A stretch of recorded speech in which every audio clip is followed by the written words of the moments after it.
सलामकुम। देखो भाइयों, जुम्मन में भी काम हो रहा है।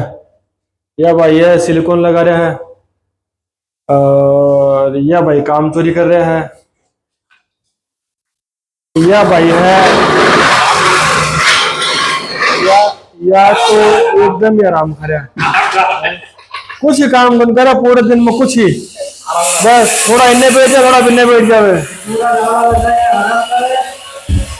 यह तो क्या है कि 1 घंटा में जो स्केटिंग है ना, यह लगाया। आप ये बताओ 1 घंटा में इतना काम हो सकता है कि एक आदमी है?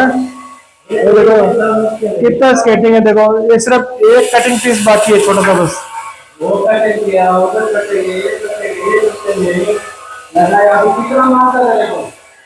हाँ, होल का ही बाकी है, होल का भी लगाओ। वो बाकी लगाएगा। ये ऊपर भी काम हुआ है। सारे ये क्या बनेगा? ये मतलब नहीं करना, मतलब क्या करना?